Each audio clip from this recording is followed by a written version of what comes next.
তারা একটা বিশাল টার্গেটে নেমেছে এবং সেই টার্গেটে তারা এখন ইরানের মধ্যে আরো বড় ম্যাসিভ আকারে অ্যাটাক চালাবে।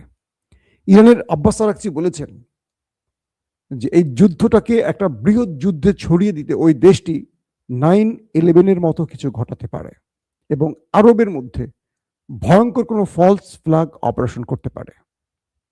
পুরো পৃথিবী জানে যে এরকম কিছু তারা ঘটাতে পারে, তারা ঘটায়। গুপ্ত হত্যায় মাস্টার কারা আপনারা জানেন, তারাই। আরবদের সতর্ক থাকতে হবে। ইরানদের বিরুদ্ধে গান গাইতে গাইতে তোমরা আরো বড় বিপদে পড়ো না।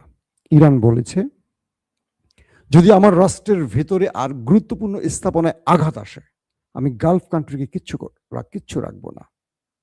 আমি নেমেছি এই যুদ্ধে মরার জন্য, কাউকে বাঁচিয়ে রেখে আমি মরবো না, মেরে মরে যাব। কে বলছে? ইরান। মার্কিন যুক্তরাষ্ট্রকে কমান্ডো বাহিনী যে নামাবে এটার ব্যাপারে সতর্ক করছে তার দেশের সামরিক বিশেষজ্ঞরা। তারা বলছে ইরান এখন আত্মহত্যার মুডে আছে। তুমি বাহিনী নামাবা খার্ক-দ্বীপে বা নিউক্লিয়ার চুরির জন্য, তোমার পুরো বাহিনীকে ওরা শেষ করে ফেলবে। কারণ ওরা এখন যে যুদ্ধে নেমেছে এখান থেকে পেছনে ফেরার জন্য নয়। এই জাতির 5-6 হাজার বছরে কোনো পরাজয়ের ইতিহাস নেই।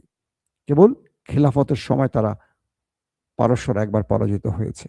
পৃথিবীর বহু সাম্রাজ্য পরাজিত হয়েছে। ইরানিদের বা এই পারস্য জাতির ইতিহাসটা একটু ঘাটলে দেখবেন। মার্কিন সামরিক বিশেষজ্ঞরা পেন্টাগনকে সতর্ক করছে, তোমরা কমান্ডো নামাবার আগে চিন্তা করো, কারণ ইরান প্রয়োজনে খার্ক-দ্বীপটাই ধ্বংস করে ফেলবে। যদি তোমাদের বাহিনী নামে, পুরো বাহিনী শুধু খার্ক-দ্বীপ তলিয়ে ফেলবে, সাগরের নিচে ডুবিয়ে দেবে। ইরান ছাড়বে না। আর ইরান বলছে যদি আমার দেশে আবারও হামলা হয়, আমি গালফ কান্ট্রির কিচ্ছু আর বাকি রাখবো না। নিজে তো ডুববো, ওদেরকে নিয়ে ডুববো। এখন গালফ কান্ট্রির উচিত ট্রাম্পকে চাপ দিয়ে যুদ্ধ বন্ধ করা, কারণ সম্মিলিতভাবে ইরানের কিছু করতে পারবে না ওরা।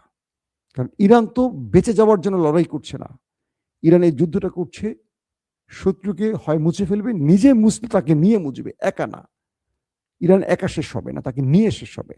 তো এই নীতিতে যারা লড়াই করে তাদের পরাজিত করা যায় না, কোনোভাবেই যায় না।